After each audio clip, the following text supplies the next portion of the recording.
Welcome to Sam's Russian Adventures and welcome to a very windy autumn day here in Vladimir. Now, the Western media and the Western governments are desperate to find anything that they can show to their population to display the effects, the negative effects of the Ukraine conflict with their populations, because they've obviously done massive sanctions, right?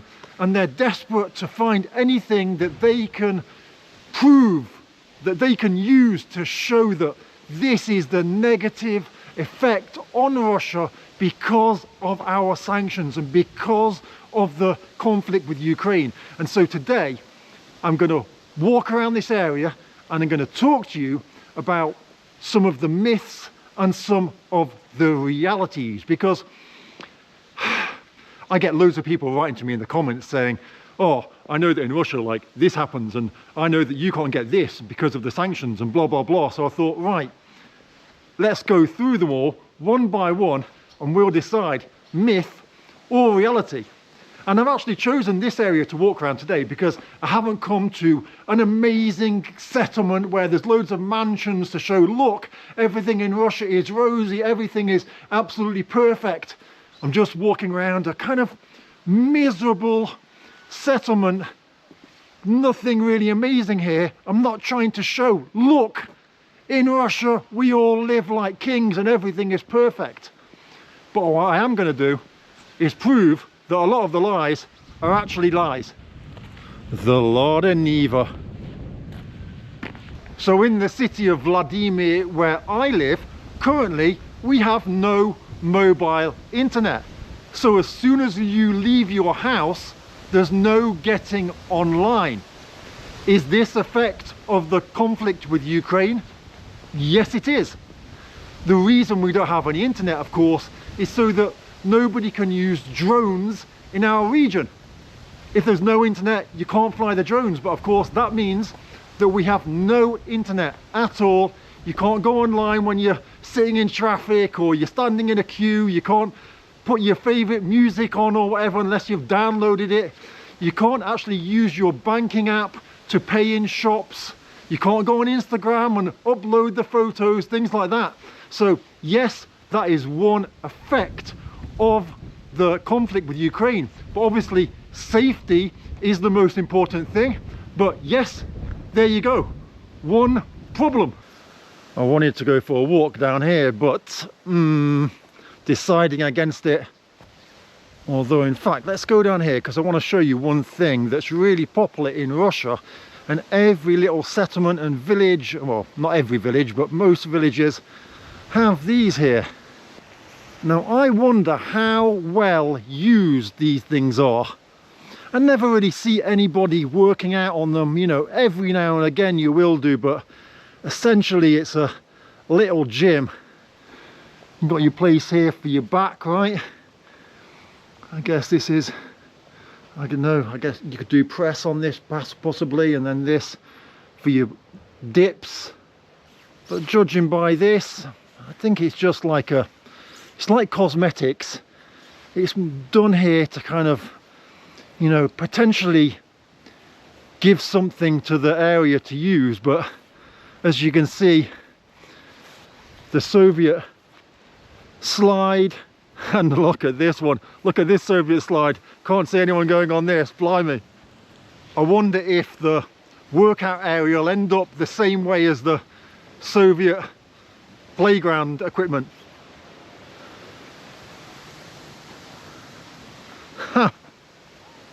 Yeah, I'm just going to go on the slide. So one thing I want to point out is, with all the effects of sanctions or the effects of Russia being in a conflict with Ukraine, Russian people have found ways to adapt to the sanctions pretty much until 2 weeks ago when the internet stopped working in our town. You know, I would have no idea that we are encountering any sanctions at all. We've completely adapted and found alternatives to all the problems that we faced initially that were caused by the sanctions. And with the internet being cut off, it was really weird to start with, because you would go to a shop and you're like, oh, I'm going to pay, oh, I can't pay. Or you need to pay for the car park and you're like, oh, I can't pay. And you can't move money between your bank accounts because you can't get onto the app, so you've got no idea if you've got money on your card or not. And so you'd have to drive home, transfer money onto your card, and then go back to the shop to pay. But now we're used to it. We understand that it's a sacrifice that we have to make. It's not like a huge sacrifice, is it? You can come home, once you get on Wi-Fi at home, you've got internet.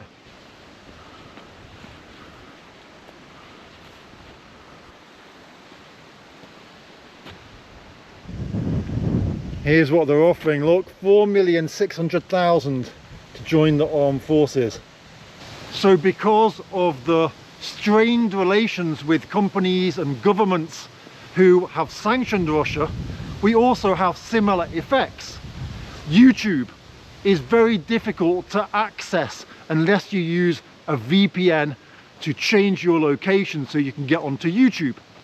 Then we have now Meta. Now, Meta is Instagram, WhatsApp and Facebook.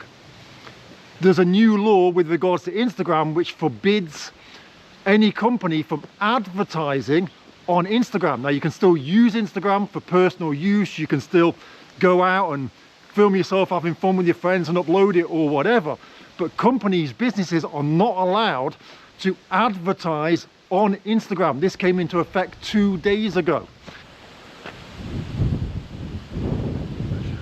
We can still tag businesses that we went to for lunch, but we're not allowed to directly advertise. And this is a casualty, I feel, of the relationships that have broken down because, well, of this conflict. And it's a shame, I guess, for those influencers, those businesses and people that have built up huge businesses, millions of followers on the platform. And now, of course, not many people are going to use the platform. Businesses can't advertise on there. So it really is a shame for those people that have really focused their business on that platform. And the same applies with WhatsApp. You're not allowed to share or promote things on WhatsApp. And in fact, over the last week or so, it's been impossible to make calls on WhatsApp and even make calls on Telegram as well. So these are effects of the global situation and the relationship towards Russia right now. Now, when it comes to sanctions themselves, obviously, as a consumer, initially we had the fear that all the goods were going to disappear, that we weren't going to be able to buy anything in the shops. Obviously, Russia was disconnected from SWIFT, so the ability to transfer money between countries, well, between a country and Russia became a problem. But then slowly but surely, Russia found workarounds. So you can't use Visa or MasterCard in Russia. But then Russia created its own version of Visa and MasterCard that you can use in Russia and quite a few friendly countries as well.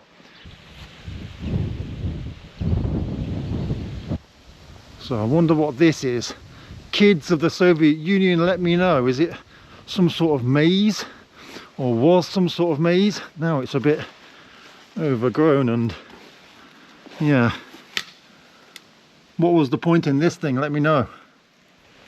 Is this a little slide or what? Yeah, a little slide, look at that. Huh. And this looks like some sort of alien, doesn't it?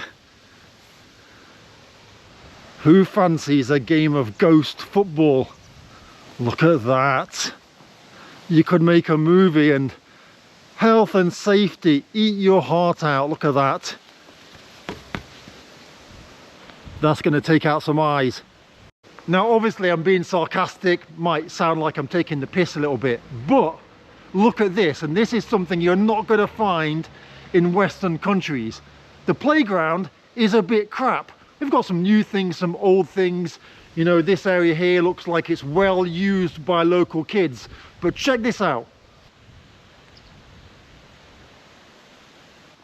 We've got footballs just lying around. No one's thinking to steal these things. The local kids, look, are going to use these and come and play football. They don't need to take them back inside with them after the game. We've got 2 balls just here, ready to use. If you want to come outside, you don't have to find a ball. Let's see if I can score a penalty with an open goal. I'm probably going to miss. I'm going to have to go get the ball again afterwards. Goal! Now I know there's a lot of myths around the companies that have replaced those companies that left because of sanctions, right?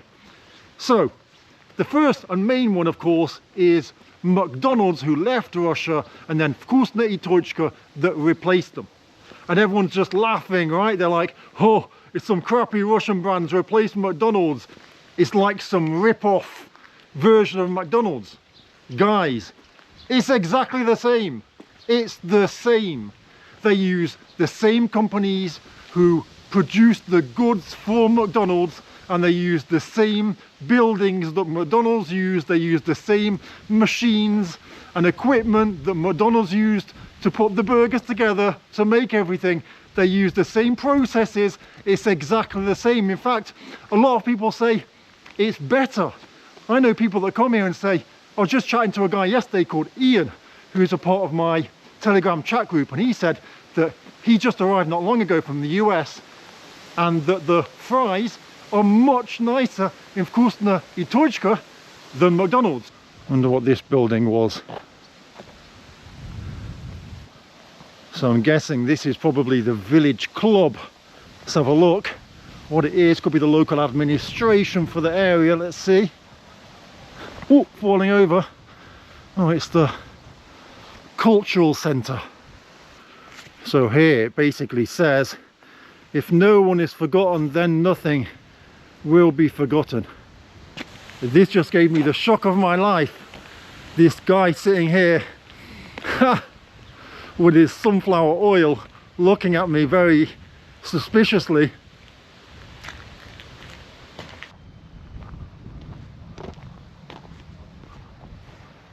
So when it comes to the types of products available in Russia, yeah, we had the initial scare. Yes, we had the companies that left, but when a company left, a Russian company took the place. Apple Music left, Yandex Music takes the place. And in the shops, if you've seen any supermarket videos, we've got tons of goods in the shops. No signs of any shortages whatsoever. Now people will say, well, the sanctions weren't targeted to consumers, but the goal of sanctions surely was to affect the Russian economy so that people would be angry, people would struggle, and then that would cause some sort of problem for Russia, some pressure, because the goal, of course, is to make people unhappy, to make people feel the effects of sanctions, so that that brings about change, I guess. That was the goal of the Western nations.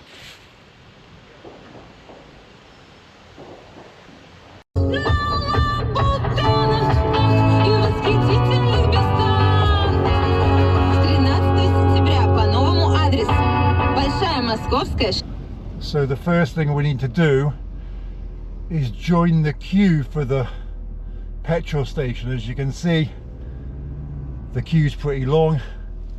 All of these cars waiting to get petrol. Oh man. Wait, what's happening? Wait, what? What's going on? So in fact, there's no one here at all. What does that mean? Does that mean the prices are really crazy and no one can afford benzene at all? But if you look up here, the prices are still the same as they were before, so I don't know what's happened. And you can see the cars are going down the road. There's no shortage of cars. So I guess it's fair to say that myth number one really is a myth. Only a myth. Something that perhaps the Western countries really want to be true and want to convince all of their, I don't know, citizens that Russia's struggling, got no fuel, everyone's can't afford to, you know, fill their cars up or whatever. But unfortunately, it's not the truth. So here we are at Globus, Globus Hypermarket. I'm going to go inside and see if there's any food stuff in there. So here we are in the foyer, and I'm not going to do a full supermarket video, don't worry. In fact, I'm not even going to go into the supermarket, and I'll tell you why. I'm not really even a fan of this supermarket at all. Don't come here for myself to buy my own stuff. The only reason I'm here is because one of my friends has asked me if I can pick her up something from here, so I've come here to grab something.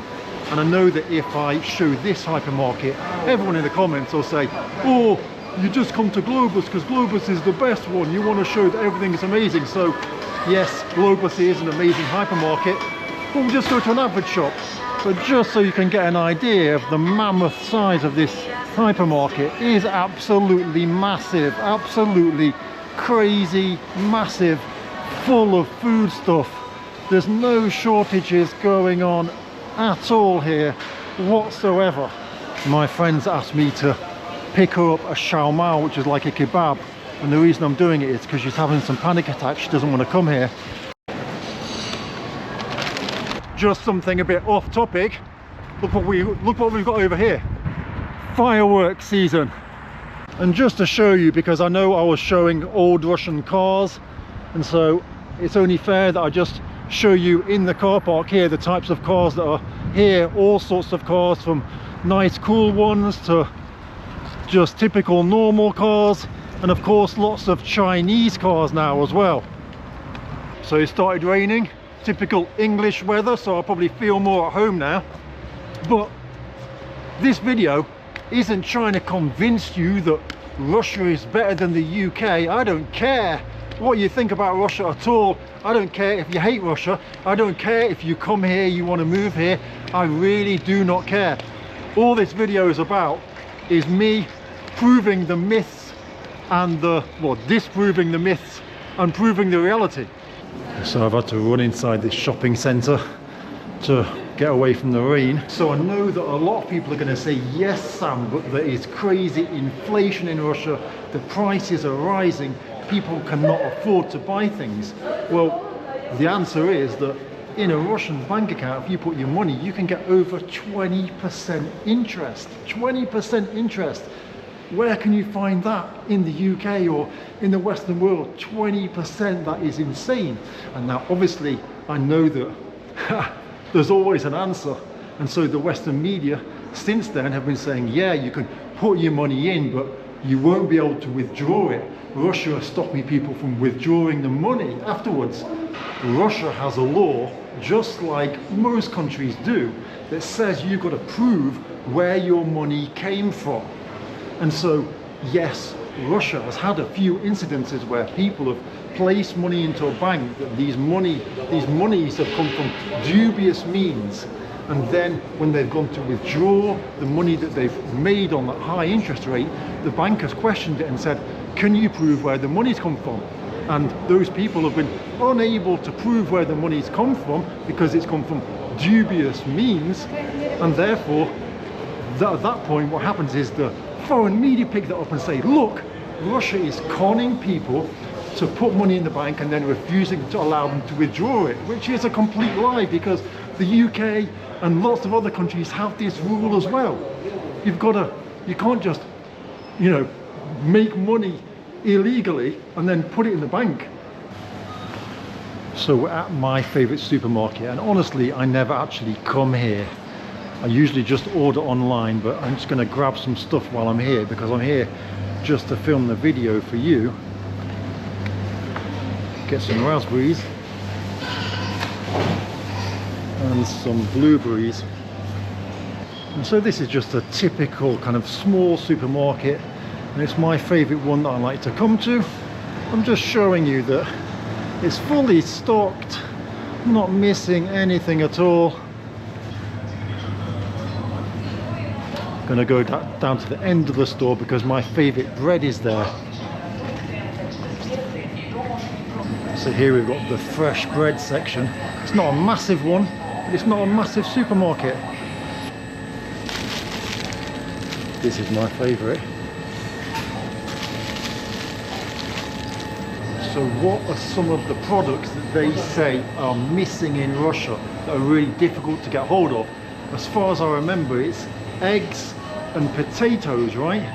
And in fact, from what I remember, they say, you know, Russia has a potato shortage. Well, every country is subject to, I guess, bad weather or bad conditions for growing things. And Russia, just like any country, can be affected by a bad year's crop. And yes, it is well documented that the potato crop was bad this year. But so what? Russia imports potatoes. Great. What difference that made? The UK imports potatoes too. In fact, a lot of countries import potatoes. Does that mean that somehow the country is collapsing? So here's the egg section, and look, not locked away behind some sort of safe or anything, just on display as normal. And then look over here, potatoes. There's not a massive queue of people struggling to buy them. They're here on display for anyone to purchase. Perhaps I can speed things up. Maybe I'll do a quick run around the supermarket and then speed everything up and show you that we have got food here. Look. Okay, so obviously I'm not going to do that with every aisle, but as you can see, the supermarket is fully stacked up. But I know what's coming next. There's always something that people can say, that people can use to suggest that everything's bad here. And the next thing people are going to say is, well look, there's no one inside because no one can afford to buy the food. You can afford it, Sam, because you're a foreigner. Oh, blimey. My goal is to have a bottle of every single type of whiskey. So I am not a drinker anymore, but I am a buyer. I like to collect things. It's always been that way with me. I just love collecting stuff and I love being hospitable. And so I like to buy different types of whiskey so that when my friends come round to my house, I have something nice to offer them. So look, Chinese cars, and I'd say half of my friends now own Chinese cars. And what does this represent? Well, this shows that Russia is diversifying. Yes, you know, the NATO countries have sanctioned Russia and their companies have decided to leave Russia, which has made it difficult to, let's say, for example, get car parts, original car parts. And so the consumers are thinking, well, let's just buy Chinese cars. And I'd say that in 10 years' time, the majority of Russian consumers are going to be driving Chinese cars. Now people are going to say sanctions must have affected somebody, and I'm sure they probably have, but I don't think they've affected or had the big effect that the country sanctioning Russia actually hoped that they would do. And so Russia has looked at other markets, diversified. Russia's got lots of friends, and there's lots of countries all over the world that are not part of NATO, and they're doing business with Russia. I read somewhere that Russia's now got the 4th largest economy in the world. Now, if that's true, that's pretty mad. And like I said, I'm not here to say to you, Russia's the best place in the world, come and move here. Russia's better than all these countries. I do not care if you like Russia or not. I really do not care. If you like Russia, come to Russia. See what it's like. Realize that it's not how it's portrayed to be. And if you don't like Russia, don't watch my videos and don't come to Russia. It's that simple.